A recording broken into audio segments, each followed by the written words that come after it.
บทที่ 1 สำรวจสถานที่ใหม่ ฉันได้เดินทางอย่างกว้างขวางและมันเป็นวิธีที่น่าทึ่งในการสำรวจสถานที่ใหม่ฉันเห็นด้วยอย่างสมบูรณ์ การเดินทางเปิดสายตาของคุณไปสู่วัฒนธรรม และประสบการณ์ที่แตกต่างกันที่เพิ่มคุณค่าให้กับชีวิตของคุณ แน่นอนจุดหมายปลายทางแต่ละแห่งนำเสนอมุมมองที่ไม่เหมือนใครและความทรงจำที่น่าจดจำซึ่งจะอยู่กับคุณตลอดไปฉันชอบวิธีที่การเดินทางช่วยให้คุณเชื่อมต่อกับผู้คนจากทุกสาขาของชีวิตและแบ่งปันเรื่องราว ใช่มันน่าสนใจที่จะเรียนรู้เกี่ยวกับประเพณีของพวกเขาและวิธีที่พวกเขามองโลกรอบตัวพวกเขาแล้ววางแผนการเดินทางด้วยกันในบางครั้งละมันจะยอดเยี่ยมที่จะสำรวจสถานที่ใหม่เคียงข้างกัน ฟังดูเหมือนการผจญภัยที่รอที่จะเกิดขึ้น คุณมีจุดหมายปลายทางใดๆในใจหรือไม่ ฉันอยากไปเยี่ยมชมเมืองที่มีชื่อเสียงในด้านวัฒนธรรมที่มีชีวิตชีวาและความสำคัญทางประวัติศาสตร์มาตลอด นั่นจะเหลือเชื่อ ประสบการณ์การค้นพบสถานที่ใหม่ด้วยกันจะเป็นที่น่าจดจบทที่ 2 มหัศจรรย์ไทย ำ ชายหาดและวัฒนธรรมอันอุดมสมบูรณ์ในประเทศไทยฟังดูดีมาก ไฮไลท์บางอย่างที่คุณเคยได้ยินเกี่ยวกับอะไรบ้าง ฉันเคยได้ยินมาว่าชายหาดนั้นน่าทึ่งอย่างแน่นอนมีน้ำใสและทรายสีขาวอ่อนนุ่ม ใช่ และตลาดถนนที่มีชีวิตชีวาที่เต็มไปด้วยอาหารแสนอร่อย และงานฝีมือท้องถิ่นเป็นสิ่งที่ต้องเห็น แน่นอนฉันสามารถจินตนาการได้ว่าจะดื่มด่ำกับอาหารไทยแท้ในขณะที่ดื่มด่ำกับทิวทัศน์ที่สวยงาม และอย่าลืมเรื่องประวัติศาสตร์อันยาวนานด้วยวัดโบราณที่มองเห็นอดีตของประเทศไทย ฉันชอบความคิดในการสำรวจสถานที่ทางประวัติศาสตร์เหล่านั้นและเรียนรู้เกี่ยวกับประเพณีที่กำหนดวัฒนธรรม แน่นอนประสบการณ์แต่ละครั้งจะทำให้ความเข้าใจของเราเกี่ยวกับประเทศที่น่าสนใจนี้ลึกซึ้งยิ่งขึ้น นอกจากนี้ความอบอุ่นและการต้อนรับของคนไทยทำให้การเดินทางมีความพิเศษยิ่งขึ้น ฉันรอไม่ไหวที่จะสำรวจทุกสิ่งที่ประเทศไทยมีให้มันจะเป็นการผจญภัยที่น่าจดจำแน่นอน บทที่ 3 ความเป็นจริงในการทำงานระยะไกล ฉันเห็นด้วย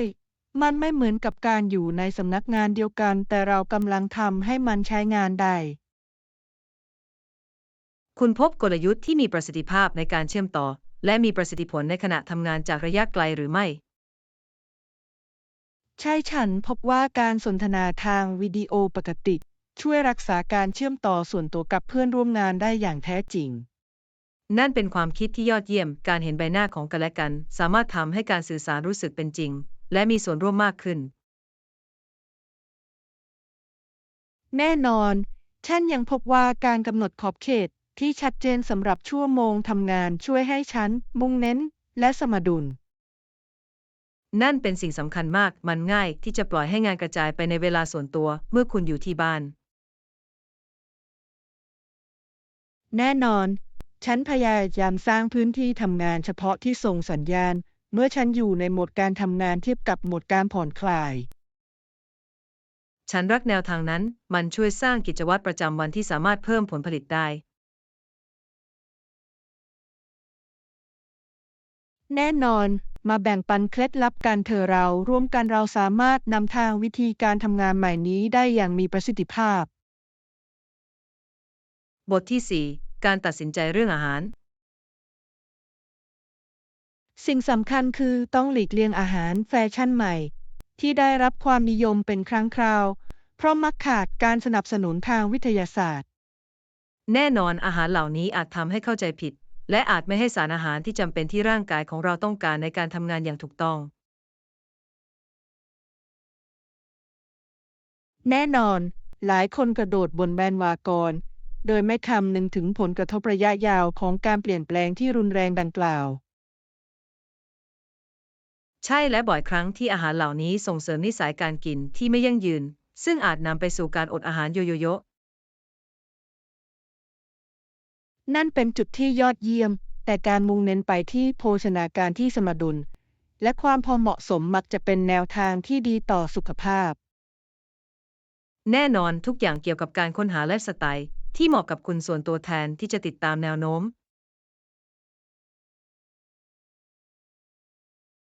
แน่นอน นิสัยที่ยั่งยืนนำไปสู่ผลลัพธ์ด้านสุขภาพที่ดีขึ้นเมื่อเวลาผ่านไปซึ่งเป็นสิ่งที่เราควรพยายาม ฉันเห็นด้วยอย่างสมบูรณ์ เรามาสนับสนุนให้กันและกันตัดสินใจเลือกอย่างมีข้อมูลเกี่ยวกับอาหารและความเป็นอยู่ที่ดีของเรา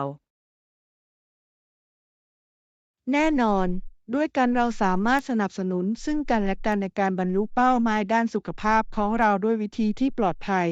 และมีประสิทธิภาพ บทที่ 5 ผู้ติดต่อที่เป็นประโยชน์ ฉันคิดว่ามันอาจมีประโยชน์ที่จะมีหมายเลขของคุณในกรณีที่สุนัขของฉันมีเสียงดังระหว่างการประชุมของเรา นั่นจะเป็นประโยชน์อย่างแน่นอน บางครั้งสุนัขอาจคาดเดาไม่ได้ และเป็นเรื่องดีที่จะมีแผน ใช่แน่นอน ถ้าฉันต้องการออกไปสักครู่ฉันสามารถแจ้งให้คุณทราบได้โดยไม่มีการหยุดชะงัก นั่นสมเหตุสมผล การสื่อสารล่วงหน้าจะดีกว่าเสมอเพื่อให้สิ่งต่างๆทำงานได้อย่างราบรื่น แน่นอน นอกจากนี้การมีหมายเลขติดต่อทำให้ง่ายต่อการประสานงานในกรณีที่มีปัญหาใดฮะ แน่นอนฉันจะให้หมายเลขของฉันให้คุณ เพื่อให้คุณสามารถติดต่อฉันได้ทุกเมื่อจำเป็น ยอดเยี่ยม การเตรียมตัวเป็นเรื่องดีเสมอ โดยเฉพาะอย่างยิ่งเมื่อพูดถึงสัตว์เลี้ยงและความต้องการของพวกเขา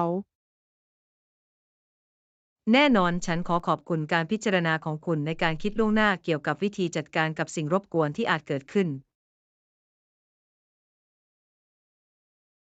ไม่มีปัญหา ทุกอย่างเกี่ยวกับการทำงานเป็นทีม และทำให้แน่ใจว่าเราทั้งคู่มีสภาพแวดล้อมที่มีประสิทธิผล บทที่ 6 จุดเริ่มต้นใหม่ สวัสดีค่ะ คุณเพิ่งย้ายไปบ้านใหม่หรือไม่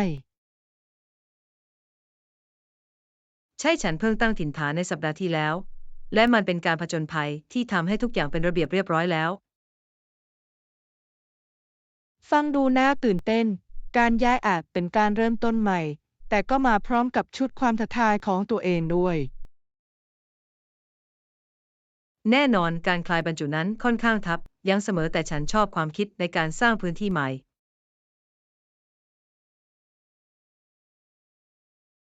ฉันจินตนาการได้ คุณเคยมีโอกาสสำรวจพื้นที่ใกล้เคียงหรือไม่ ใช่ฉันมีสวนสาธารณะและร้านกาแฟที่น่ารักอยู่ใกล้เคียงที่ฉันอยากลองใช้ นั่นยอดเยี่ยม การค้นหาสถานที่ในท้องถิ่นสามารถช่วยให้คุณรู้สึกเหมือนอยู่บ้านได้มากขึ้นในพื้นที่ใหม่ของคุณ แน่นอนฉันหวังว่าจะได้พบกับเพื่อนบ้านใหม่ และกลายเป็นส่วนหนึ่งของชุมชน ฟังดูเหมือนคุณกำลังเริ่มต้นอย่างดี มาวางแผนการพบกันเมื่อคุณยุติอย่างเต็มที่ บทที่ 7 เวลาทำการ น่าเสียดายที่ศูนย์ธุรกิจเปิดเฉพาะตั้งแต่ 8 นาฬิกาถึง 22 นาฬิกา ซึ่งอาจจำกัดเล็กน้อย นั่นไม่สะดวกเล็กน้อย โดยเฉพาะอย่างยิ่งสำหรับพวกเราที่อาจมีตารางเวลาที่แตกต่างกัน แน่นอน มันจะดีถ้าพวกเขาขยายเวลาเพื่อรองรับผู้คนมากขึ้น แน่นอนบางครั้งการทำงานตอนดึกเป็นเวลาเดียวที่ฉันสามารถโฟกัสได้ โดยไม่มีสิ่งรบกวน ฉันเข้าใจอย่างสมบูรณ์ หวังว่าพวกเขาจะพิจารณาเปลี่ยนชั่วโมงในอนาคต ใช่มันจะสร้างความแตกต่างอย่างมากสำหรับมืออาชีพจำนวนมากที่พึ่งพาสิ่งอำนวยความสะดวกเหล่านี้ ในระหว่างนี้ เราอาจต้องหาสถานที่อื่น ในการทำงานในช่วงนอกเวลา ฟังดูเหมือนแผนที่ดี เรามาอัปเดตกันและกัน หากเราค้นพบตัวเลือกที่เหมาะสม แน่นอน ด้วยกันเราสามารถนำทางสถานการณ์นี้ และใช้เวลาให้เกิดประโยชน์สูงสุด บทที่ 8 วิ่งร้านขายของชำ โอเค และฉันต้องการโยเกิร์ตและนมสำหรับสูตรของฉัน ดังนั้นเรามาหยิบสินค้าจากร้านกันเถอะ ฟังดูเหมือนแผนที่ยอดเยี่ยม ฉันสามารถใช้สิ่งจำเป็น 2-3 อย่างได้เช่นกัน ดังนั้นมันจึงทำงานได้อย่างสมบูรณ์แบบ ยอดเยี่ยมการช้อปปิ้งด้วยกันเป็นเรื่องสนุกกว่าเสมอ และเราสามารถช่วยกันและกันค้นหาสิ่งที่เราต้องการได้ แน่นอน นอกจากนี้ยังเป็นโอกาสที่ดีที่จะแบ่งปันแนวคิดการทำอาหารในขณะที่เรากำลังทำงาน ใช่ ฉันชอบลองสูตรอาหารใหม่ๆ โดยเฉพาะอย่างยิ่งเมื่อฉันมีคนที่จะแบ่งปันด้วย เหมือนกันที่นี่ เรามาทำรายการก่อนที่เราจะออกไปเพื่อให้แน่ใจว่าเราไม่ลืมอะไรที่สำคัญ ความคิดที่ยอดเยี่ยม ด้วยวิธีนี้ เราจะประหยัดเวลาและทำให้แน่ใจว่าเราได้รับทุกสิ่งที่เราต้องการ แน่นอนฉันรอไม่ไหวที่จะดูว่าเราสามารถสร้างอาหารอร่อยอะไรได้ด้วยส่วนผสมสดของเรา ฉันไม่ใช่ มันจะเป็นการผจญภัยการทำอาหารที่สนุกสนานเมื่อเรามีทุกอย่างอยู่ในมือ บทที่ 9 การเริ่มต้นอย่างแข็งแกร่ง ฉันคิดว่าเป็นความคิดที่ดีที่จะเริ่มการฝึกน้ำหนักด้วยน้ำหนักที่จัดการได้ แน่นอนเราควรเริ่มต้นด้วยน้ำหนักเท่าไหร่บางที 5 หรือ 10 ปอนด์ในการเริ่มต้นจะเหมาะอย่างยิ่ง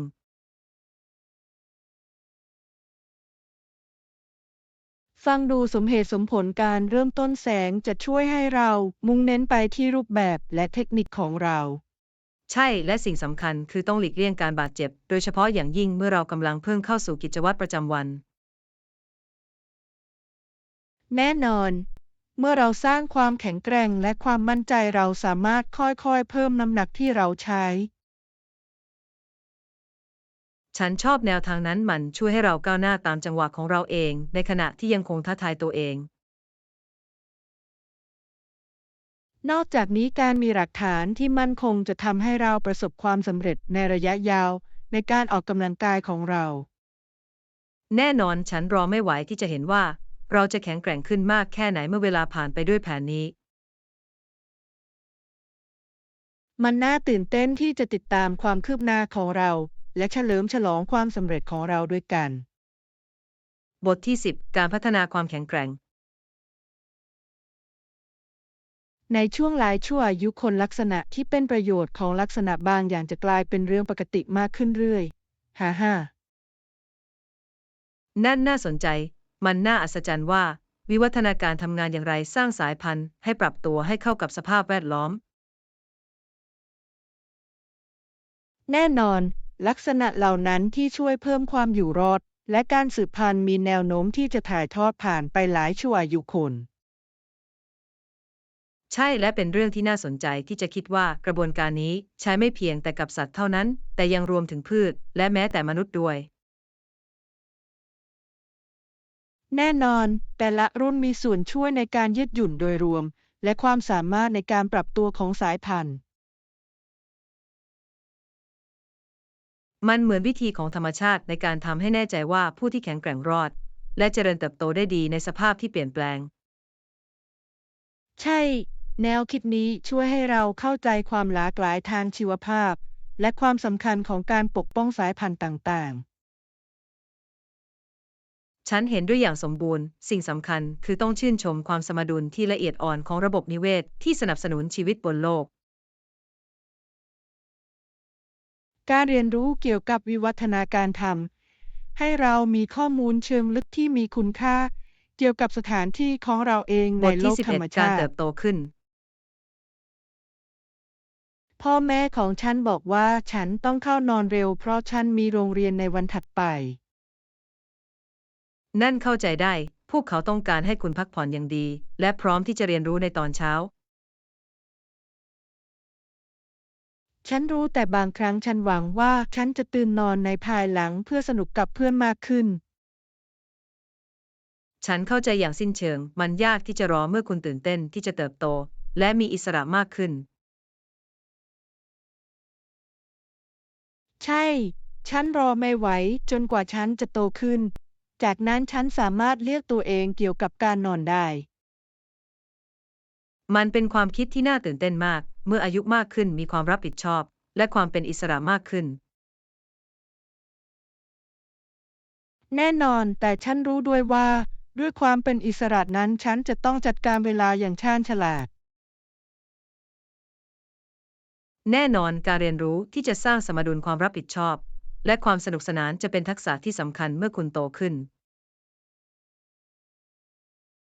ฉันรอคอยการเดินทางข้างหน้าและประสบการณ์ทั้งหมดที่มาพร้อมกับมัน บทที่ 12 การดูแลทั่วโลก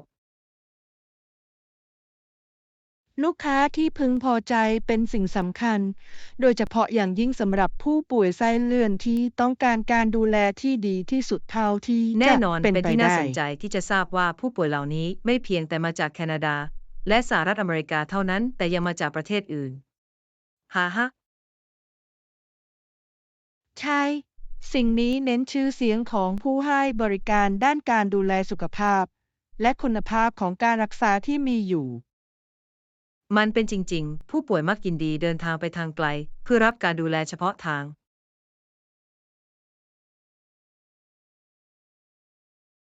และนั่นพูดถึงความไว้วางใจ และความมั่นใจที่พวกเขาวางไว้ในทีมแพทย์ของพวกเขา แน่นอนการมุ่งเน้นไปที่ความพึงพอใจของผู้ป่วยเป็นสิ่งสำคัญในการสร้างผลลัพธ์เชิงบวกและการฟื้นตัว ฉันเชื่อว่าการสื่อสารแบบเปิด และการดูแลส่วนบุคคลมีส่วนสำคัญต่อความพึงพอใจนั้น แน่นอนเป็นสิ่งสำคัญสำหรับผู้เชี่ยวชาญด้านการดูแลสุขภาพที่จะรับฟังความต้องการและความกังวลของผู้ป่วย ฉันดีใจที่เห็นว่าสิ่งอำนวยความสะดวกหลายแห่งให้ความสำคัญกับแนวทางนี้ สร้างความสัมพันธ์ที่แข็งแกร่งกับผู้ป่วย บทที่ 13 ความงามของธรรมชาติ เส้นทางที่นี่มีทิวทัศน์อันน่าทึ่งซึ่งเหมาะสำหรับคนรักธรรมชาติอย่างคุณ ฉันไม่สามารถเห็นด้วยได้อีก มีสิ่งมหัศจรรย์อย่างแท้จริง เกี่ยวกับการล้อมรอบด้วยความงามของธรรมชาติ ใช่ การเดินป่าเส้นทางเหล่านั้นไม่เพียงแต่ให้ทิวทัศน์ที่สวยงามเท่านั้น แต่ยังช่วยหลบหนีจากชีวิตประจำวันอีกด้วย แน่นอนแต่ละก้าวบนเส้นทางจะรู้สึกเหมือนกับการผจญภัยที่รอให้เกิดขึ้น และโอกาสที่จะมองเห็นสัตว์ป่าระหว่างทางทำให้มันน่าตื่นเต้นยิ่งขึ้น แน่นอนธรรมชาติมีวิธีทำให้คุณประหลาดใจด้วยความมหัศจรรย์ในทุกช่วงเวลา ฉันคิดว่าควรวางแผนการเดินป่าเร็วๆนี้ มันจะเป็นวิธีที่ดีในการเพลิดเพลินไปกับกิจกรรมกลางแจ้งด้วยกัน ฟังดูสมบูรณ์แบบ ฉันรอไม่ไหวที่จะสำรวจเส้นทางเหล่านั้น และดื่มด่ำไปกับความงามรอบตัวเรา มาทำให้มันเกิดขึ้นกันเถอะมันจะเป็นโอกาสที่ยอดเยี่ยมในการเชื่อมต่อกับธรรมชาติและกัน บทที่ 14 การเชื่อมต่อครอบครัว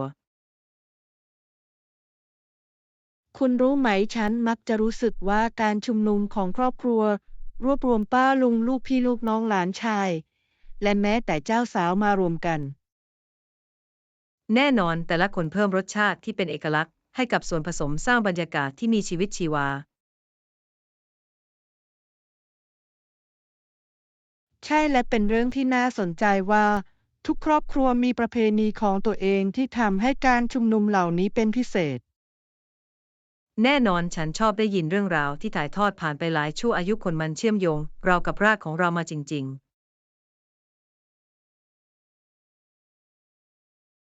ถูกต้อง และการโต้ตอบระหว่างลูกพี่ลูกน้องอาจมีความบันเทิงมาก โดยเฉพาะอย่างยิ่งเมื่อพวกเขาระลึกถึงการผจญภัยในวัยเด็ก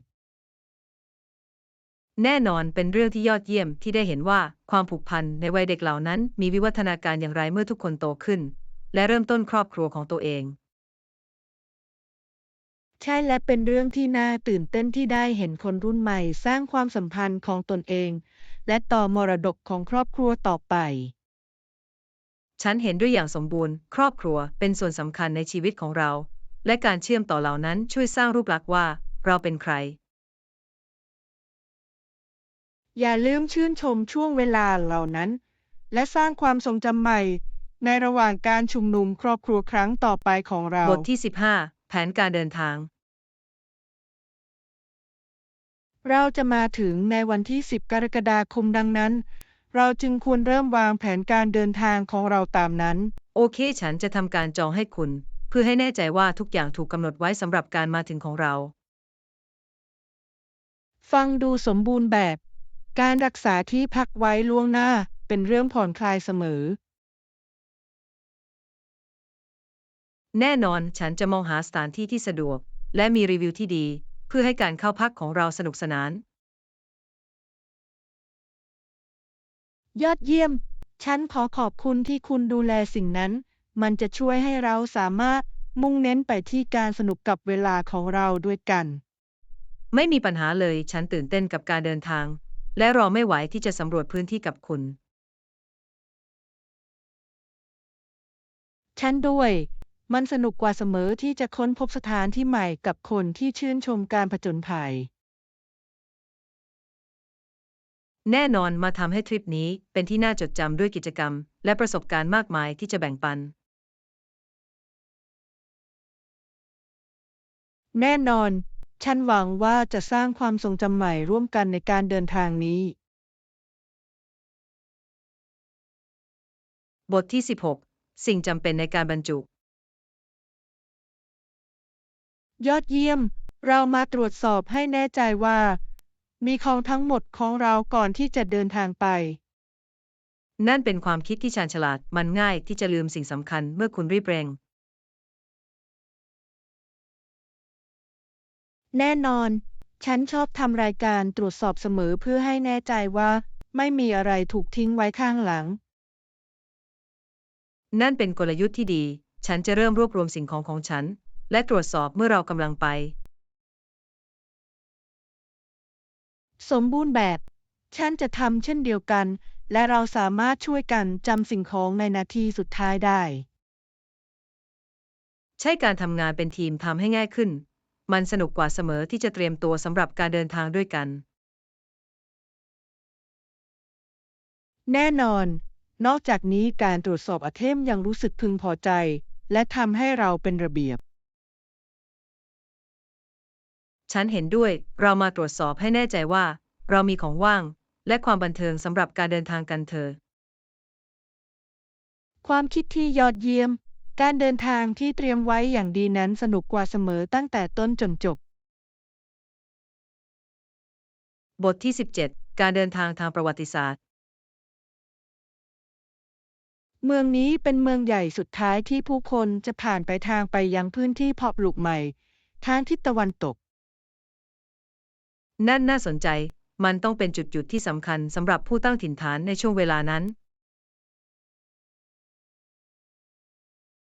ใช่ฉันสามารถจินตนาการได้ว่ามันคึกคักกับกิจกรรมในขณะที่ผู้คนเตรียมพร้อมสำหรับการเดินทางข้างหน้า แน่นอนมันน่าสนใจที่จะคิดเกี่ยวกับเรื่องราวและความท้าทายที่พวกเขาเผชิญระหว่างเดินทาง แน่นอน นักเดินทางแต่ละคนน่าจะมีความฝันและความหวังในการเริ่มต้นใหม่ในทิศตะวันตก และเมืองนี้จะจัดหาวัสดุและการสนับสนุนสำหรับการผจญภัยของพวกเขา แน่นอน เป็นเรื่องที่น่าเหลือเชื่อว่า เมืองแบบนี้มีบทบาทสำคัญในการสร้างประวัติศาสตร์อย่างไร ฉันอยากจะสำรวจข้อมูลเพิ่มเติมเกี่ยวกับอดีตและวิธีที่มันมีส่วนช่วยในการพัฒนาภูมิภาคนี้ ฉันด้วย การเรียนรู้เกี่ยวกับการเดินทางของคนที่มาก่อนเราช่วยเสริมสร้างความเข้าใจของเราในวันนี้ บทที่ 18 ใส่ใจในรายละเอียด ตอนนี้ฉันไม่สังเกตเห็นสิ่งนั้นมาก่อนดังนั้นฉันเดาว่าคุณพูดถูกเกี่ยวกับใส่ใจในรายละเอียด ใช่มันง่ายที่จะมองข้ามสิ่งต่างๆ เมื่อคุณมุ่งเน้นไปที่ภาพที่ใหญ่ขึ้น แน่นอน ฉันจะดูทุกอย่างละเอียดเพื่อให้แน่ใจว่าเราจะไม่พลาดอะไรที่สำคัญ นั่นเป็นแผนที่ยอดเยี่ยมบางครั้งรายละเอียดที่เล็กที่สุดอาจสร้างความแตกต่างอย่างมากในผลลัพธ์ แน่นอน ฉันจะตรวจสอบแผนการเดินทางของเราอีกครั้ง และตรวจสอบให้แน่ใจว่าแผนทั้งหมดของเราถูกต้อง สมบูรณ์แบบการเตรียมตัวดีกว่าการค้นหาว่ามีบางอย่างผิดปกติในนาทีสุดท้าย คุณพูดถูก มาใช้เวลาของเราในการทำทุกอย่างระมัดระวัง ฉันเห็นด้วยความพยายามพิเศษเพียงเล็กน้อยตอนนี้จะช่วยให้มั่นใจได้ว่าประสบการณ์ที่ราบรื่นขึ้นในภายหลัง แน่นอน ฉันขอขอบคุณความช่วยเหลือของคุณในการจัดระเบียบทุกอย่าง และทำงานได้อย่างราบรื่น บทที่ 19 ตัวเลือกราคาไม่แพง มันเป็นข้อเสนอที่ยอดเยี่ยมจริงๆ และส่วนที่ดีที่สุดคือราคาไม่แพงใช่ไหม แน่นอนการหาสิ่งที่พอดีกับงบประมาณของคุณในขณะที่ยังคงมีคุณภาพสูงก็เป็นชัยชนะเช่นนี้ ใช่มันทำให้ผู้คนจำนวนมากสามารถเพลิดเพลินกับสิทธิประโยชน์ได้ง่ายขึ้นโดยไม่ทำลายธนาคาร แน่นอนราคาที่ดีสามารถเปิดโอกาสให้ทุกคนได้จริงๆ โดยเฉพาะอย่างยิ่งเมื่อพูดถึงประสบการณ์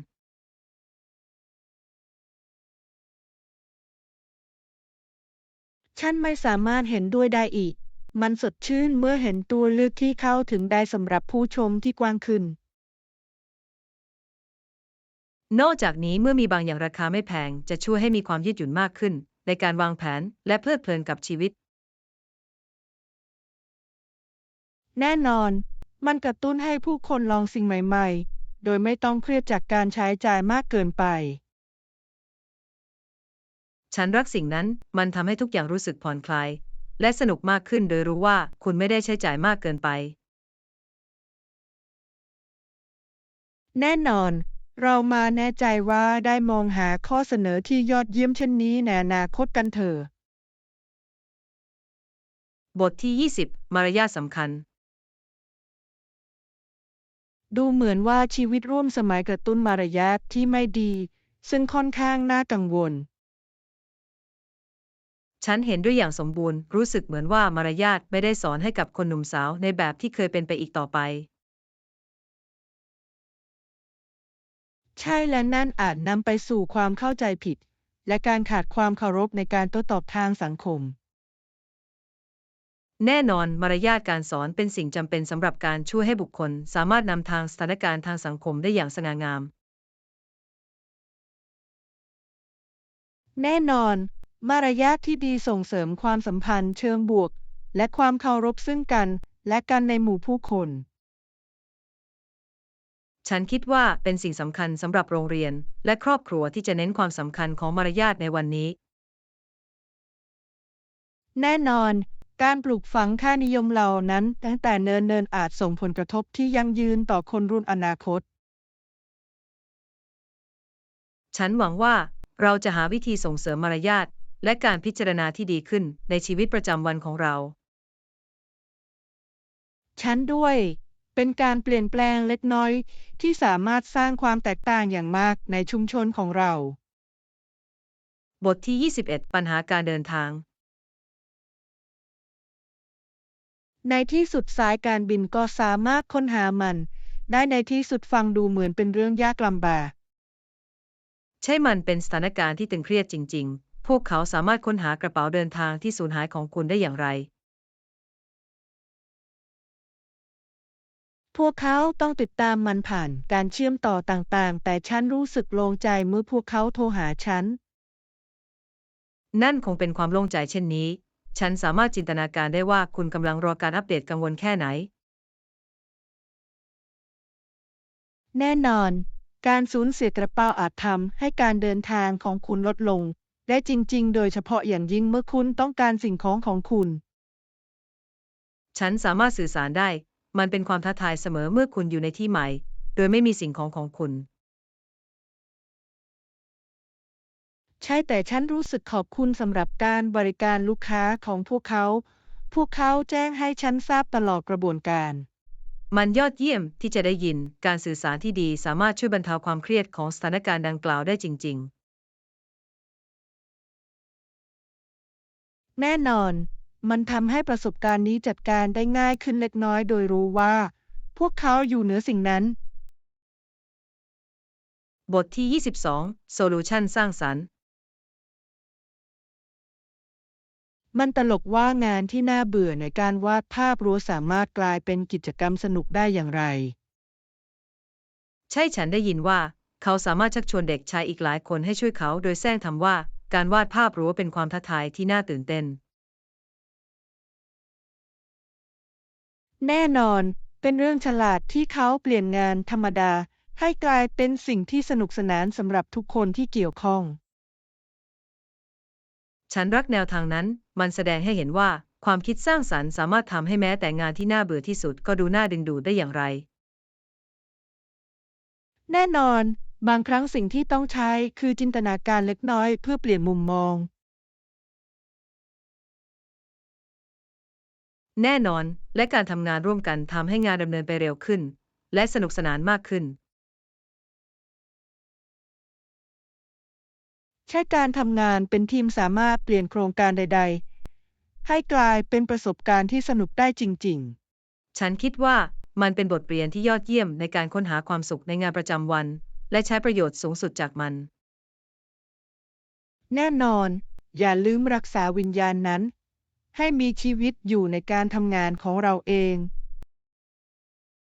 บทที่ 23 ทำความเข้าใจชนกลุ่มน้อย ฉันตระหนักดีว่าเมื่อสมาชิกของม้านั่งหน้า3 คนเห็นด้วยฉันอยู่ในชนกลุ่มน้อย และนั่นอาจเป็นเรื่องท้าทายค่อนข้างท้าทาย ต้องเป็นเรื่องยากที่จะยืนหยัดต่อความคิดเห็นของคุณ เมื่อคนส่วนใหญ่เห็นสิ่งต่างกัน แน่นอน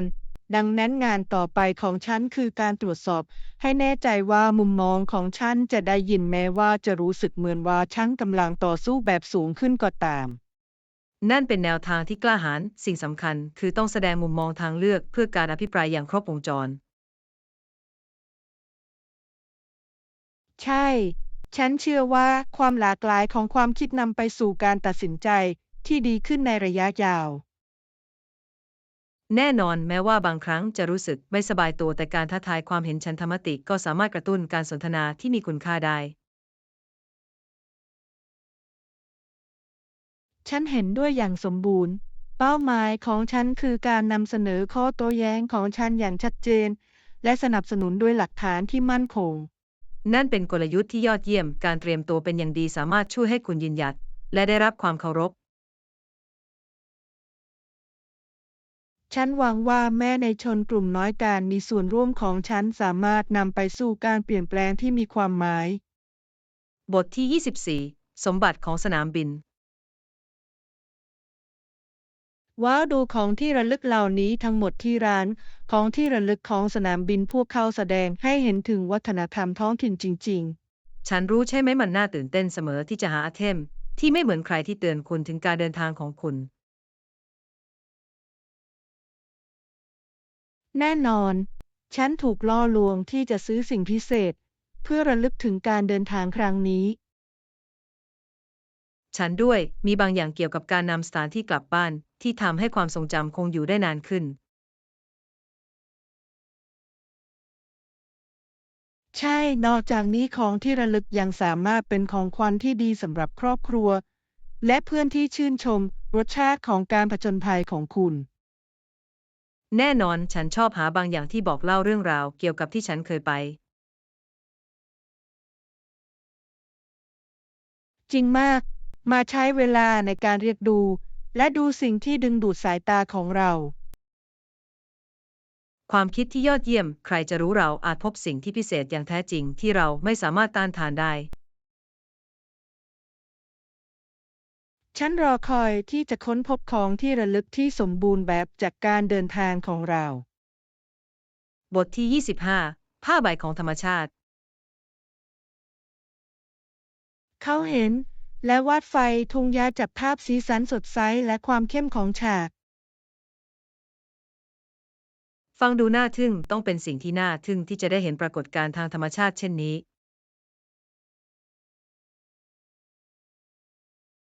แน่นอน วิธีที่เปลวไฟเต้นไปทั่วภูมิทัศน์นั้นทั้งสวยงามและน่ากลัว ฉันสามารถจินตนาการได้เท่านั้น และในการวาดภาพช่วงเวลาดังกล่าวต้องมีสายตาอย่างรุนแรงในรายละเอียดและชื่นชมธรรมชาติอย่างลึกซึ้ง ใช่ เขายิงมีกริซลี่ในระยะใกล้ ซึ่งต้องเป็นประสบการณ์ที่น่าตื่นเต้นแต่เป็นอันตราย ว้าวนั่นเหลือเชื่อช่างเป็นเรื่องราวที่จะเล่าโดยจับภาพทั้งความงามและพลังดิบของสัตว์ป่า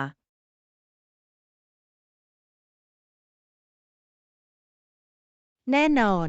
เป็นเรื่องที่น่าสนใจว่าศิลปินสามารถแปลช่วงเวลาที่เข้มข้นเหล่านี้เป็นภาพศิลปะได้อย่างไร ฉันเห็นด้วยเป็นการเตือนความจำอันทรงพลังเกี่ยวกับความเชื่อมโยงระหว่างศิลปะกับธรรมชาติซึ่งแสดงให้เห็นถึงสิ่งมหัศจรรย์ของโลก ลองชื่นชมช่วงเวลาเหล่านั้นในการผจญภัยของเราเอง และอาจจับภาพมันในแบบของเราเอง บทที่ 26 ข้อมูลเชิงลึกความเป็นผู้นทักษะการแก้ปัญหาและการเป็นผู้นำมีความสำคัญในบทบาทใดๆ แต่จุดอ่อนที่ใหญ่ที่สุดของคุณคืออะไร ำนั่นเป็นคำถามที่ยากลำบากฉันคิดว่าจุดอ่อนที่ใหญ่ที่สุดของฉันบางครั้งก็คือการคิดตัดสินใจมากเกินไป ฉันสามารถสื่อสารได้ มันง่ายที่จะติดตามรายละเอียด และมองไม่เห็นภาพที่ใหญ่ขึ้น แน่นอนในขณะที่ฉันมุ่งมั่นเพื่อความรอบคอบแต่ก็สามารถชะลอความสามารถในการกระทำอย่างเด็ดขาด นั่นสมเหตุสมผล ตระหนักว่าความอ่อนแอเป็นก้าวแรกสู่การปรับปรุง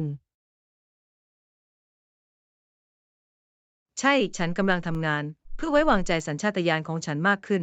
และแสวงหาข้อมูลจากผู้อื่นเพื่อเร่งกระบวนการ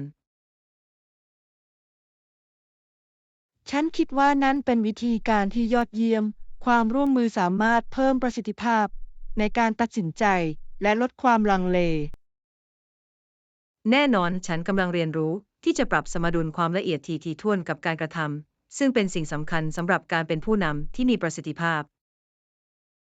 ฟังดูเหมือนคุณกำลังอยู่ในเส้นทางที่ถูกต้อง การเติบโตมาจากการยอมรับและแก้ไขจุดอ่อนของเรา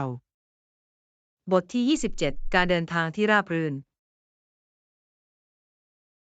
ไม่มันรวดเร็วและปราศจากความยุ่งยาก ฉันรู้สึกประหลาดใจที่ทุกอย่างราบรื่นแค่ไหน มันยอดเยี่ยมที่จะได้ยินกระเป๋าของคุณมาถึงตรงเวลาหรือคุณมีปัญหาหรือไม่ โชคดีที่กระเป๋าของฉันมาถึงตอนที่ฉันทำ ซึ่งทำให้ประสบการณ์ทั้งหมดดีขึ้นยิ่งขึ้น นั่นคือความโล่งใจมันเครียดเสมอเมื่อคุณต้องรอกระเป๋าเดินทางของคุณหลังจากเที่ยวบินยาวนาน แน่นอน ฉันมีฝันร้ายในการเดินทางเป็นส่วนหนึ่งของฉัน ดังนั้นนี่เป็นการเปลี่ยนแปลงที่ยินดีต้อนรับ ฉันจินตนาการได้มันดีเมื่อทุกอย่างตกอยู่ในที่และคุณสามารถมุ่งเน้นไปที่การเพลิดเพลินกับการเดินทางของคุณ ใช่ ฉันรอคอยที่จะสำรวจโดยไม่มีสิ่งรบกวน หรือกังวลเกี่ยวกับสิ่งของของฉัน ฟังดูน่าอัศจรรย์นี่คือการเริ่มต้นการผจญภัยของเราอย่างราบรื่นและประสบการณ์เชิงบวกอีกมากมายต่อไป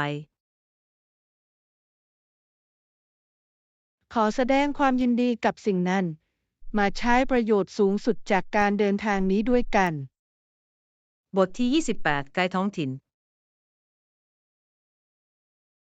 ฉันเพิ่งจองไกด์ท้องถิ่นผ่านแพลตฟอร์มออนไลน์ที่เชื่อมโยงนักเดินทางกับคนท้องถิ่นที่มีความรู้ฉันรอคอยจริง ฟังดูเหมือนวิธีที่ยอดเยี่ยมในการปรับปรุงประสบการณ์การเดินทางของคุณ การมีไกด์ท้องถิ่นสามารถให้ข้อมูลเชิงลึก ที่ไม่เหมือนใคร และอัญมณีที่ซ่อนอยู่ แน่นอน พวกเขาสามารถแสดงสถานที่ที่มักไม่พบในคู่มือให้ฉันเห็น ซึ่งจะทำให้การเดินทางรู้สึกเป็นของแท้มากขึ้น ใช่และเป็นเรื่องดีที่มีคนที่รู้จักวัฒนธรรม และประวัติศาสตร์ของพื้นที่ เพื่อช่วยนำทางไปตามประเพณีท้องถิ่น แน่นอน ฉันตื่นเต้นที่จะถามคำถาม และเรียนรู้เพิ่มเติมเกี่ยวกับประเพณี และแนวทางปฏิบัติในท้องถิ่นที่กำหนดปลายทาง มันเหมือนกับการมีเพื่อนในที่ใหม่ ซึ่งจะทำให้รู้สึกน่ากลัวน้อยลงและต้อนรับมากขึ้น ฉันเห็นด้วยอย่างสมบูรณ์ ฉันรอไม่ไหวที่จะดื่มด่ำกับวัฒนธรรม และสร้างความทรงจำที่ยั่งยืนในระหว่างการเดินทางนี้ นั่นคือวิญญาณมาใช้ประโยชน์สูงสุดจากการผจญภัยของเรา และฉันหวังว่าคุณจะมีช่วงเวลาที่น่าเหลือเชื่อกับไกด์ของคุณ ขอบคุณ ฉันจะแบ่งปันเรื่องราว และประสบการณ์ที่น่าตื่นเต้นทั้งหมดกับคุณเมื่อฉันกลับมาฉันรอไม่ไหวที่จะบอกคุณทุกอย่างเกี่ยวกับเรื่องนี้ บทที่ 29 การติดต่อ บนโทรศัพท์ของฉันสามารถสื่อสารกับเพื่อน และครอบครัวได้อย่างง่ายดายซึ่งเป็นพรอย่างมากเมื่อเราแยกจากกัน การเคลื่อนไหวอย่างฉลาดการเชื่อมต่อแบบดิจิทัลทำให้การรักษาความสัมพันธ์ง่ายขึ้นมาก ไม่ว่าจะระยะห่างไหนก็ตาม แน่นอน ช่วยให้เราสามารถแบ่งปันช่วงเวลาการอัปเดต และแม้แต่แชทแบบสบายๆที่ทำให้เราอยู่ไกลแม้ว่าเราจะอยู่ไกลก็ตาม ใช่และฉันขอขอบคุณว่า เราสามารถติดต่อขอรับการสนับสนุน หรือเพียงแค่เช็คอินกันได้อย่างรวดเร็ว ฉันเห็นด้วยอย่างสมบูรณ์ เป็นเรื่องสบายที่รู้ว่าเราสามารถหยิบโทรศัพท์ และพูดคุยกับคนที่เราสนใจได้เสมอ แน่นอนฉันรู้สึกว่าเทคโนโลยีได้เปลี่ยนวิธีที่เราสื่อสาร และรักษามิตรภาพของเรา มันมีจริงๆ เรามาตรวจสอบให้แน่ใจว่า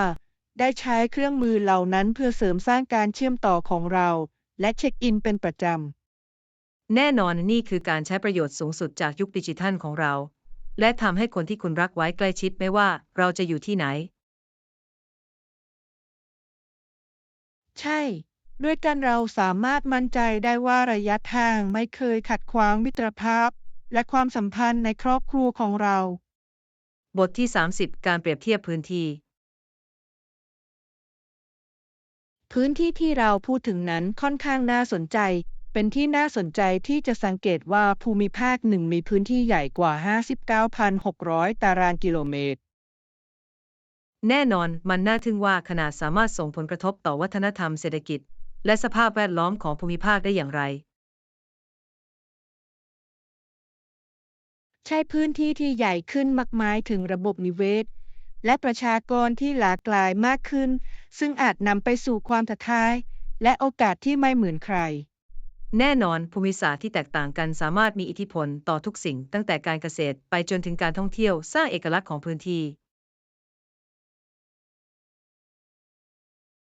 ฉันเชื่อว่าการทำความเข้าใจความแตกต่างเหล่านี้สามารถให้ข้อมูลเชิงลึกที่มีค่าเกี่ยวกับวิธีการพัฒนาภูมิภาคเมื่อเวลาผ่า ใช่ นไป และเป็นการเตือนใจว่าโลกของเราเชื่อมโยงกันอย่างไรการเปลี่ยนแปลงในพื้นที่หนึ่งอาจส่งผลคลื่นในที่อื่น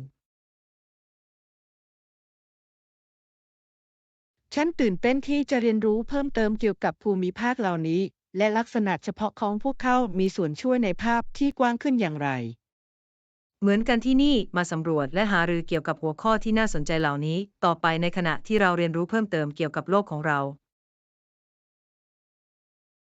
แน่นอน นี่คือการเข้าใจที่ลึกซึ้งยิ่งขึ้นเกี่ยวกับสถานที่ที่หลากหลายที่เราอาศัยอยู่ บทที่ 31 รถยนต์ราคาไม่แพง เป็นที่น่าทึ่งว่ารถยนต์สมัยใหม่ ปฏิวัติการขนส่งอย่างไรเขาสามารถสร้างยานพาหนะที่ทุกคนสามารถใช้ และจ่ายได้ทำให้ประชากรสามารถเข้าถึงการเดินทางได้ นั่นเป็นความจริงมาก นวัตกรรมนี้เปิดโอกาสมากมายให้กับบุคคล และครอบครัวทำให้พวกเขาสามารถสำรวจและเชื่อมต่อกับสถานที่ที่ห่างไกล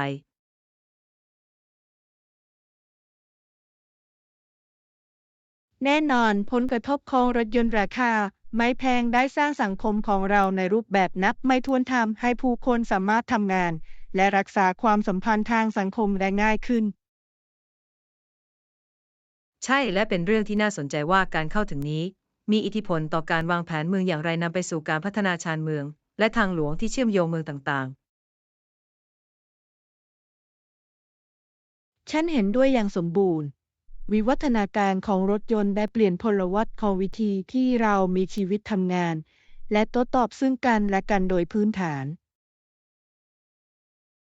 แน่นอน ฉันอยากรู้ว่านวัตกรรมในอนาคตในการขนส่งจะช่วยแก้ปัญหาสิ่งแวดล้อมอย่างต่อเนื่องในขณะที่ยังคงรักษาการเข้าถึงสำหรับทุกคนได้อย่างไร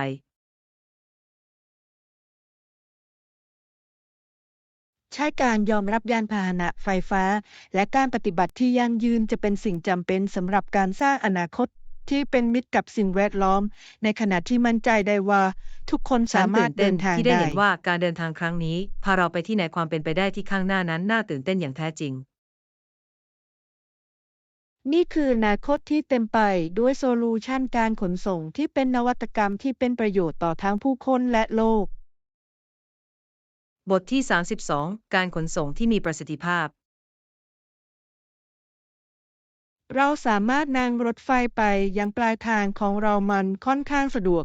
และใช้เวลาประมาณ2 ชั่วโมงทำให้เป็นตัวเลือกที่มีประสิทธิฟังดูภาพ สมบูรณ์แบบ ฉันชอบการเดินทางด้วยรถไฟช่วยให้เราผ่อนคลาย และเพลิดเพลินกับทิวทัศน์ตลอดทางโดยไม่ต้องเครียดจากการขับขี่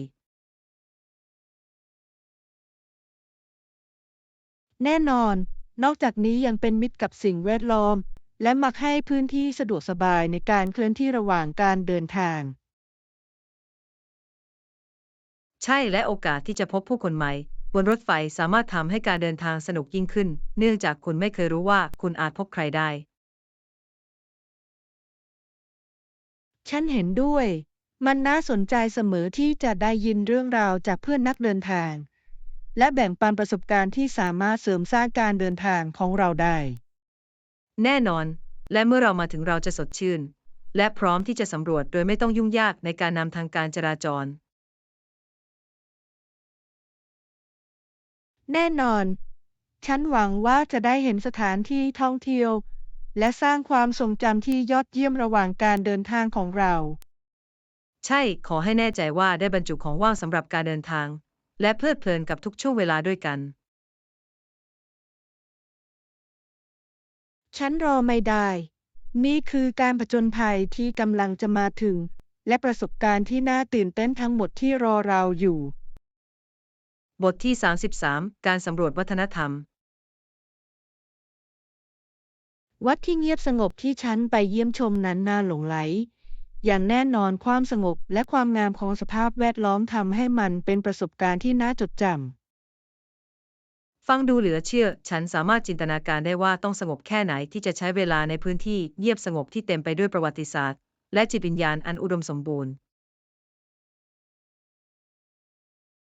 ใช่มันเป็นสถานที่แห่งการสะท้อน และการเชื่อมต่ออย่างแท้จริงทำให้ฉันชื่นชมศิลปะ และฝีมือที่เข้ามาในการสร้างโครงสร้างเหล่านี้ ฉันรักสิ่งนั้น การเยี่ยมชมสถานที่แบบนั้นสามารถให้ความเข้าใจในวัฒนธรรมที่แตกต่างกัน และค่านิยมของพวกเขาได้ลึกซึ้ง แน่นอน แต่ละวัดมีสถาปัตยกรรม และประวัติศาสตร์ที่เป็นเอกลักษณ์ของตัวเอง ซึ่งเพิ่มประสบการณ์ในการสำรวจพวกเขา มันน่าทึ่งว่าเราสามารถเรียนรู้ได้มากแค่ไหนจากสถานที่สำคัญทางวัฒนธรรมเหล่านี้ พวกเขามีเรื่องราวที่เชื่อมโยงเรากับอดีต ฉันคิดว่าสิ่งสำคัญคือต้องดื่มด่ำกับประสบการณ์เหล่านี้เพื่อส่งเสริมความชื่นชมความหลากหลายในโลกของเรามากขึ้น ใช่เรามาเป็นจุดสำคัญที่จะเยี่ยมชมสถานที่ทางวัฒนธรรมมากขึ้นด้วยกันมันเป็นวิธีที่ยอดเยี่ยมในการขยายขอบเขตของเรา ฉันตื่นเต้นกับสิ่งนั้น นี่คือการผจญภัยมากมายที่เต็มไปด้วยการสำรวจและชื่นชมความงามรอบตัวเรา บทที่ 34 บริบททางประวัติศาสตร์ รัฐบาลสหรัฐเรียกผู้บัญชาการหัวหน้าของพวกเขาในช่วงเวลาสำคัญ ในประวัติศาสตร์การตัดสินใจครั้งนี้ส่งผลกระทบอย่างมีนัยสำคัญต่อขวัญกำลังใจ ใช่ ขอ นั่ ง น ก เป็น อง ประ ท เด็น หาร สำ อั คั ง ญ กฤษ เป็นเรื่อง และ ที่ แค น่าส นาน ใจ ดา ที่จะเห็นว่าการเปลี่ยนแปลงของผู้นำสามารถมีอิทธิพลต่อเหตุการณ์ในช่วงเวลาที่เกิดความขัดแย้งได้อย่างไร แน่นอน การเปลี่ยนคำสั่งมักไม่เพียงแต่ส่งผลกระทบต่อกลยุทธ์ทางทหารเท่านั้น แต่ยังส่งผลต่อความมั่นใจของทหารบนพื้นด้วย มันน่าสนใจว่าพลวัตของอำนาจสามารถกำหนดผลลัพธ์ของเหตุการณ์ทางประวัติศาสตร์ ซึ่งมีอิทธิพลต่ออนาคตของประเทศได้อย่างไร ฉันเชื่อว่าการทำความเข้าใจช่วงเวลาเหล่านี้ในประวัติศาสตร์สามารถให้บทเรียนที่มีค่าสำหรับการเป็นผู้นำและการตัดสินใจร่วมสมัย ใช่ และสิ่งสำคัญคือต้องวิเคราะห์ว่าการตัดสินใจเหล่านี้สอดคล้องกับสถานการณ์ทางการเมืองในปัจจุบัน และบทเรียนที่ได้เรียนรู้จากพวกเขาอย่างไร ฉันกระตือรือร้นที่จะสำรวจเพิ่มเติมเกี่ยวกับหัวข้อนี้ และค้นพบว่าเหตุการณ์ในอดีตยังคงมีอิทธิพลต่อโลกของเราใน ฉั ปัจจุ ด้วย บันอย่าง เรา ไร มาพูดถึงบริบททางประวัติศาสตร์เหล่านี้ และความเกี่ยวข้องในชีวิตและสังคมของเราต่อกัน นี่คือเพื่อลึกซึ้งความเข้าใจของเราเกี่ยวกับประวัติศาสตร์ และผลกระทบต่อปัจจุบันและอนาคตของเรา บทที่ 35 ตัวเลือกการรับประทานอาหาร ฉันอยากรู้ว่าเราสามารถรับประทานอาหารได้ที่ไหนหลังการประชุมของเราฉันเริ่มรู้สึกหิวค่อนข้างมาก มีร้านอาหารหลายแห่งในพื้นที่ที่ให้บริการอาหารหลากหลายดังนั้น เรามีตัวเลือกมากมาย ฟังดูน่าเชื่อถือ ฉันชอบสำรวจสถานที่กินใหม่ๆ โดยเฉพาะอย่างยิ่งเมื่อมีโอกาสลองอะไรที่แตกต่างออกไป ฉันด้วย ฉันเคยได้ยินมาว่าร้านอาหารอิตาเลียนตามถนนมีพาสต้าที่ดีที่สุดในเมือง โอ้ ตอนนี้ฉันสามารถหาพาสต้าแสนอร่อยได้แน่นอนฟังดูน่าปลอบใจ และถ้าเรากำลังอารมณ์ของบางอย่างเบาๆ ก็ยังมีร้านซูชิที่ยอดเยี่ยมในบริเวณใกล้เคียงที่ฉันอยากลองเลย ซูชิฟังดูยอดเยี่ยม มันจะเป็นการเปลี่ยนแปลงที่สดชื่น และฉันชอบที่นำเสนออย่างสวยงามแค่ไหน แน่นอน นอกจากนี้มันสนุกเสมอที่จะแบ่งปันอาหารที่แตกต่างกัน และลิ้มลองทุกอย่างเล็กน้อย เรามาตัดสินใจเลือกสถานที่ในไม่ช้า เพื่อให้เราสามารถเพลิดเพลินกับอาหารอร่อย ได้โดยไม่รู้สึกรีบ บ เร่ ท งใน ที่ ภายหลัง 36 การล่าสมบัติ มาค้นหาต่อไปกันเถอะใครจะรู้ว่าเราอาจพบอัญมณีที่ซ่อนอยู่ระหว่างการผจญภัย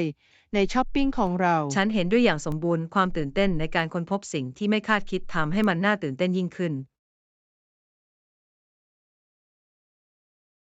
นอกจากนี้ฉันเชื่อเสมอว่าสมบัติที่ดีที่สุดมักถูกซ่อนไว้ในสถานที่ที่น่าประหลาดใจที่สุด แน่นอน และส่วนการขายไม่เคยล้มเหลวในการค้นพบที่น่าสนใจหากคุณเต็มใจที่จะขุดขึ้นเล็กน้อย นั่นเป็นความจริง บางครั้งข้อเสนอที่ดีที่สุดคือข้อเสนอที่ต้องใช้ความพยายามพิเศษเล็กน้อยในการค้นพบ และฉันชอบความรู้สึกของความสำเร็จที่มาพร้อมกับการหาข้อเสนอที่ยอดเยี่ยมหลังจากค้นหาอย่างละเอียด ใช่ มันรู้สึกเหมือนชัยชนะโดยเฉพาะอย่างยิ่งเมื่อคุณสามารถแบ่งปันกับคนที่ชื่นชมการเดินทางได้ มาเปิดตาและเพลิดเพลินกับกระบวนการกันเถอะท้ายที่สุดมันไม่ใช่แค่เกี่ยวกับสิ่งที่เราซื้อเท่านั้น แต่ยังเป็นความทรงจำที่เราสร้างขึ้น แน่นอน การผจญภัยครั้งนี้คือการสนุกสนานด้วยกันในขณะที่สำรวจตัวเลือกของเรา บทที่ 37 ปัญหาโรงแรม ขอโทษแต่ดูเหมือนว่าจะมีปัญหากับทีวีในห้องของฉันมันไม่ทำงานเลย นั่นต้องหงุดหงิดโดยเฉพาะอย่างยิ่ง หลังจากการเดินทางเป็นเวลานานคุณลองตรวจสอบการเชื่อมต่อหรือไม่ ฉันทำแต่ดูเหมือนจะไม่มีอะไรช่วยมันไม่ตอบสนองอย่างสิ้นเชิง ฉันเข้าใจว่าบางครั้งเทคโนโลยี อาจมีอารมณ์อย่างน่าประหลาดใจในเวลาที่เลวร้ายที่สุด แน่นอน ฉันรอคอยที่จะผ่อนคลายด้วยการแสดงที่ดีก่อนนอน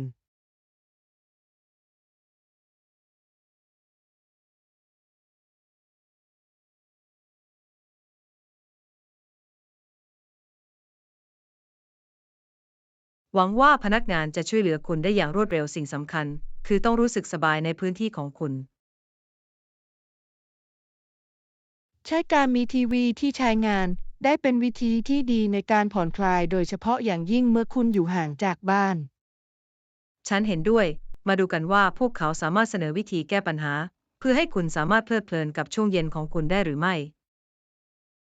ขอบคุณสำหรับการสนับสนุนของคุณฉันขอขอบคุณฉันแค่ต้องการใช้ประโยชน์สูงสุดจากการเข้าพักที่นี่ของฉัน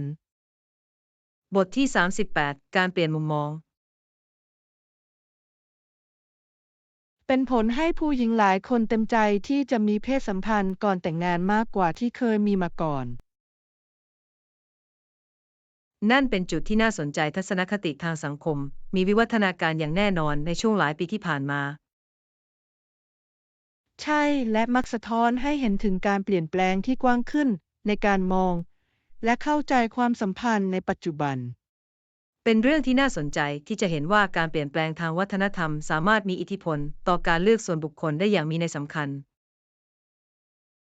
อันที่จริงและการเปลี่ยนแปลงเหล่านี้มักสร้างโอกาสในการอภิปรายอย่างเปิดกว้างเกี่ยวกับความใกล้ชิดและความยินยอม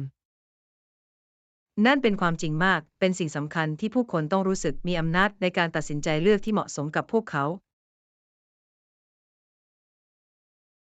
แน่นอน บทสนทนาแบบเปิดสามารถช่วยแยกแยะหัวข้อเหล่านี้และลดความอัปยศได้ และกระตุ้นให้บุคคลมีความซื่อสัตย์กับตัวเองและพันธมิตรมากขึ้น แน่นอน การทำความเข้าใจพลวัตเหล่านี้สามารถนำไปสู่ความสัมพันธ์ที่ดีต่อสุขภาพและความเคารพซึ่งกันและกัน บทที่ 39 การบรรลุเป้าหมาย การดำเนินการเพื่อให้บรรลุเป้าหมายของคุณเป็นสิ่งสำคัญ และฉันคิดว่าการเข้าร่วมโรงยิมเป็นการตัดสินใจที่ยอดเยี่ยมสำหรับนั่นฉัน เป็นทางเลือกที่ยอดเยี่ยม การออกกำลังกายมักมีบทบาทอย่างมากในความเป็นอยู่โดยรวมและความมั่นใจในตนเอง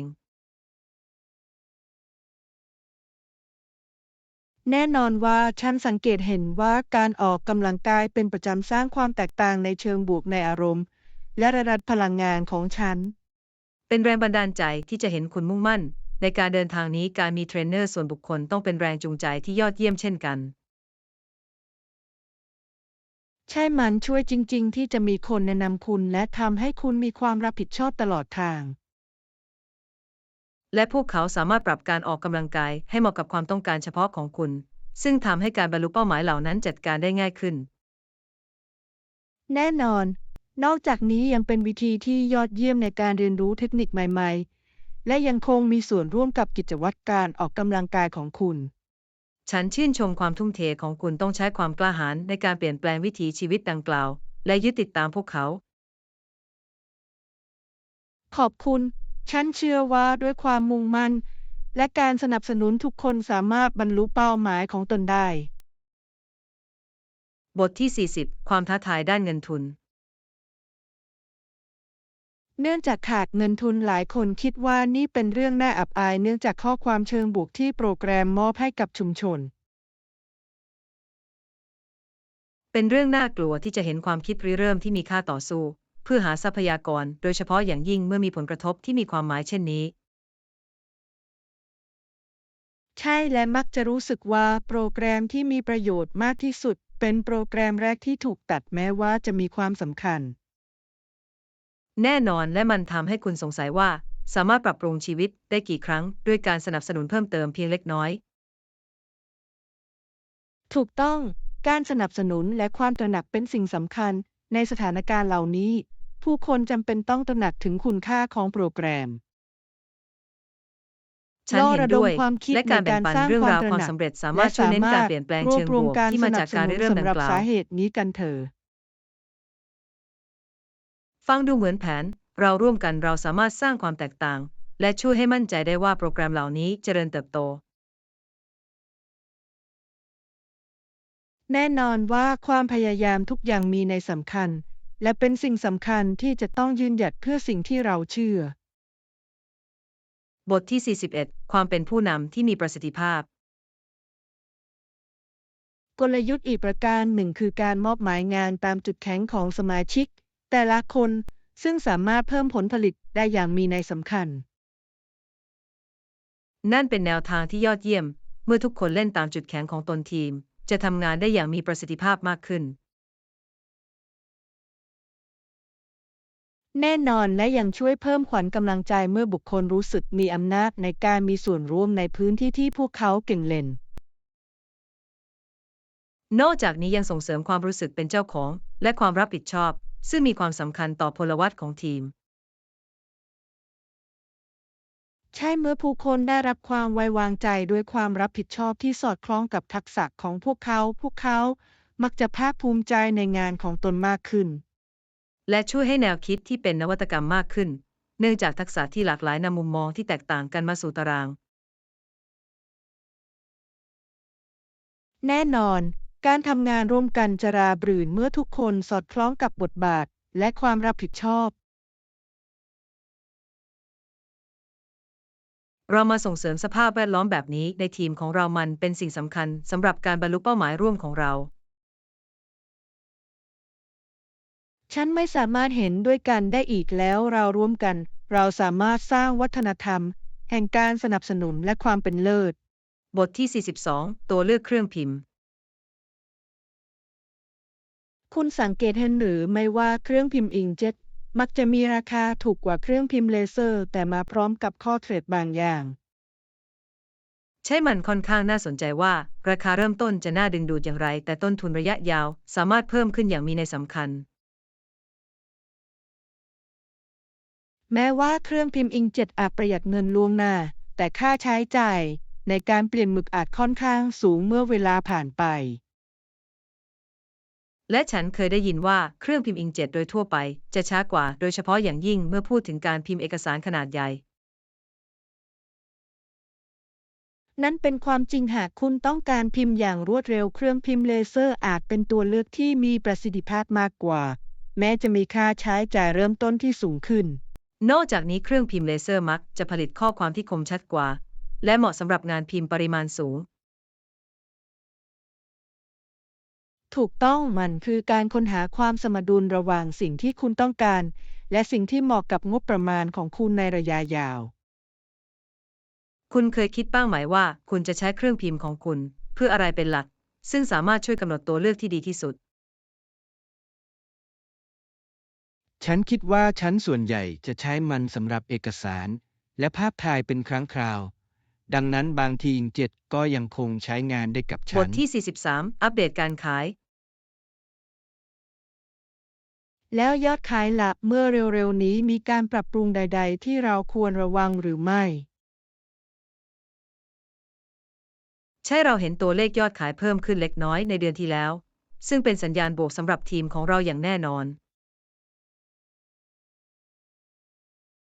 มันยอดเยี่ยมที่จะได้ยิน ดูเหมือนว่ากลยุทธ์การตลาดล่าสุดของเราอาจเริ่มให้ผลลัพธ์ แน่นอนการใช้แคมเปญเป้าหมายเหล่านั้นช่วยให้เราเข้าถึงกลุ่มเป้าหมายที่กว้างขึ้นได้จริง ฉันคิดว่าสิ่งสำคัญคือต้องวิเคราะห์ผลิตภัณฑ์ใดที่ทำงานได้ดีเพื่อให้เราสามารถมุ่งเน้นความพยายามของเราได้อย่างมีประสิทธิภาๆ พ แน่นอนว่าการทำความเข้าใจจุดแข็งของเราสามารถช่วยให้เราตัดสินใจอย่างมีข้อมูลเพื่อก้าวไปข้างหน้า เรามาติดตามแนวโน้มและปรับกลยุทธ์ของเราตามความจำเป็นเพื่อรักษาโมเมนตัมนี้ แน่นอนการประเมินที่สม่ำเสมอจะช่วยให้มั่นใจได้ว่า เราจะอยู่บนเส้นทางที่ถูกต้องเพื่อให้บรรลุเป้าหมายของเรา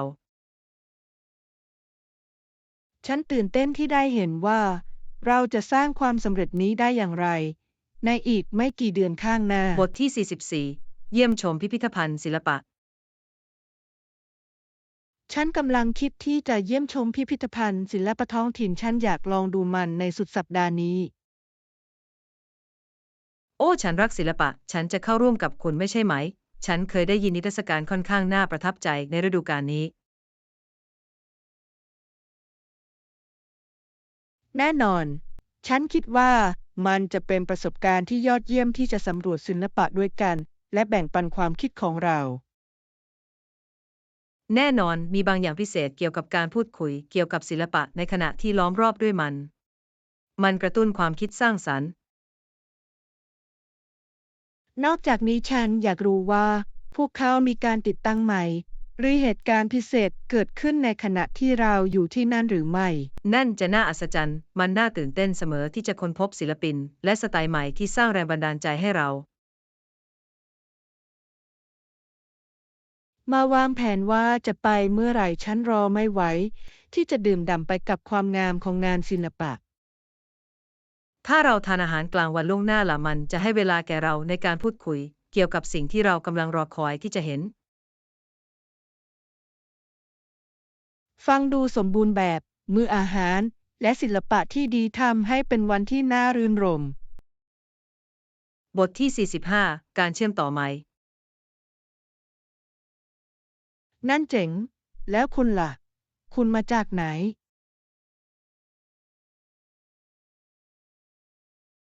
เดิมฉันมาจากนิวยอร์กมันเป็นเมืองที่มีชีวิตชีวาและมีโอกาสที่ไม่มีที่สิ้นสุด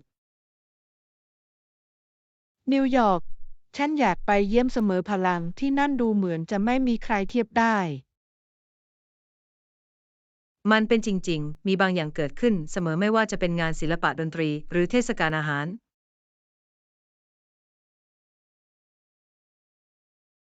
คุณทำอะไรเพื่อการมีชีวิต ฉันทำงานด้านการตลาดโดยมุ่งเน้นไปที่กลยุทธ์โซเชียลมีเดียสำหรับลูกค้าต่างฟังดูน่าตื่นเต้น โซเชียลมีเดียเป็นสาขาแบบไดนามิกในตอนนี้มีการเปลี่ยนแปลงและพัฒนาอยู่เสมอ ๆ ใช่มันทำให้ฉันติดนิ้วเท้า และฉันสนุกกับการหาวิธีสร้างสรรค์ในการดึงดูดผู้ชม มันจะต้องคุ้มค่าที่จะเห็นแคมเปญของคุณมีชีวิตชีวาและสะท้อนกับผู้คน บทที่ 46 การทบทวนข้อกำหนด สวัสดีตอนเช้า ฉันหวังว่าคุณจะมีเวลาตรวจสอบข้อกำหนดและเงื่อนไขที่เสนอที่เราพูดคุย สวัสดีตอนเช้า ใช่ฉันได้พิจารณาอย่างละเอียด และฉันมีคำถาม2-3 ข้อที่ฉันต้องการชี้แจง นั้นเข้าใจได้อย่างสมบูรณ์สิ่งสำคัญคือต้องแน่ใจว่าทุกอย่างชัดเจนก่อนที่จะก้าวไปข้างหน้า ฉันขอบคุณการเปิดกว้างของคุณฉันต้องการตรวจสอบให้แน่ใจว่า เราอยู่ในหน้าเดียวกันเกี่ยวกับความคาดหวัง แน่นอน มาดูข้อกังวลที่คุณมีกันเถอะและฉันจะพยายามอย่างดีที่สุดเพื่อแก้ไขปัญหาเหล่านี้ จุดหนึ่งที่ฉันสังเกตเห็นคือเกี่ยวกับกำหนดเวลาฉันต้องการยืนยันว่าพวกเขาเป็นจริงสำหรับความสามารถของทีมของเรา ฉันสามารถให้รายละเอียดเพิ่มเติมเกี่ยวกับไทม์ไลน์ของเรา และวิธีการที่เราวางแผนที่จะจัดการภาระงานได้นั่อย่าง นจะ มี เป็น ประ ป สิ ระ ท โย ธิ ชน์ ภา ฉั พ นเชื่อว่าด้วยการสื่อสารที่ชัดเจน เราสามารถนำทางความท้าทายที่อาจเกิดขึ้นได้ แน่นอน มาสรุปรายละเอียดเหล่านี้กัน เพื่อให้เราสามารถก้าวไปข้างหน้าได้อย่างราบรื่น บทที่ 47 ผู้ชมพายเรือ เป็นเรื่องที่น่าสนใจว่าผู้ชมจะเดิมพันแบบเดียว เป็นประจำเช่นเดียวกับที่พวกเขาทำในการแข่งม้าในวันนี้ ใช่ความตื่นเต้นของการแข่งขันดึงดูดฝูงชน และแง่มุมการเดิมพันเพิ่มความตื่นเต้นเป็นพิเศษ แน่นอน การดูนักกีฬาแข่งขันในขณะเดียวกันก็มีส่วนร่วมในผลลัพธ์ทำให้มีส่วนร่วมมากขึ้น ฉันสงสัยว่าประเพณีนี้เริ่มต้นอย่างไร และอะไรทำให้พายเรือเป็นกีฬายอดนิยมสำหรับการเดิมพัน อาจเป็นเพราะทักษะและกลยุทธ์ที่เกี่ยวข้องซึ่งทำให้ผู้ชมอยู่ขอบที่นั่ง และความเป็นเพื่อนในหมู่นักพายเรือช่วยเพิ่มบรรยากาศสร้างความรู้สึกของชุมชนในระหว่างกิจกรรม แน่นอน มันน่าทึ่งว่ากีฬาสามารถนำผู้คนมารวมกัน และสร้างความทรงจำที่ยั่งยืนได้อย่างไร มาวางแผนที่จะเข้าร่วมการแข่งขันกันสักครั้งหนึ่งการสัมผัสประสบการณ์จริงจะเป็นเรื่องที่น่าตื่นเต้น ฉันเข้าไปแล้ว พลังของฝูงชน และความเข้มข้นของการแข่งขันจะน่าจดจบทที่ 48 การใช้คอมพิวเตอร์ ำ สำหรับหลายคนคอมพิวเตอร์ส่วนบุคคลส่วนใหญ่ จะใช้สำหรับการคำนวณ และสำหรับงานประมวลผลคใช่มันน่าสนใจว่าคอมพิวเตอร์ที่จำเป็นกลายเป็นอย่างไรสำหรับการใช้งานส่วนตัว และระดับมืออาชีพในชีวิตประจำวันของเรา ำ แน่นอน พวกเขาได้ปฏิวัติวิธีการที่เราจัดการข้อมูล และสื่อสารอย่างมีประสิทธิภาพ และความสะดวกในการสร้างเอกสารและสเปรดชีตที่บ้านนั้นมีค่ามาก เป็นเรื่องที่น่าเหลือเชื่อว่าเทคโนโลยีทำให้งานที่เคยใช้เวลาหลายชั่วโมงเร็วขึ้น และมีประสิทธิภาพมากขึ้นมาก แน่นอนนอกจากนี้ความสามารถในการเข้าถึงข้อมูลจากทุกที่ได้เปลี่ยนวิธีที่เราเรียนรู้และทำงาน ฉันคิดว่าสิ่งสำคัญคือต้องปรับตัวให้เข้ากับซอฟต์แวร์ และเครื่องมือใหม่ต่อไปเพื่อก้าวหน้าในยุคดิจิทัลนี้ แน่นอนการเรียนรู้ตลอดชีวิตเป็นกุญแจสำคัญ โดยเฉพาะอย่างยิ่งเมื่อเทคโนโลยียังคงพัฒนาอย่างต่อเนื่อง มาสำรวจโปรแกรมและแอปพลิเคชันใหม่ๆ ที่สามารถเพิ่มประสิทธิภาพการทำงานของเราได้กันเถอะ บทที่ 49 ช้อปปิ้งสุดสัปดาห์ ฉันกำลังวางแผนที่จะช้อปปิ้งในสุดสัปดาห์นี้ ฉันอาจจะไปที่ห้างสรรพสินค้าเพื่อดูว่ามีอะไรบ้าง ฟังดูเหมือนแผนที่ดี ห้างสรรพสินค้ามักจะมีสินค้าหลากหลายให้เลือก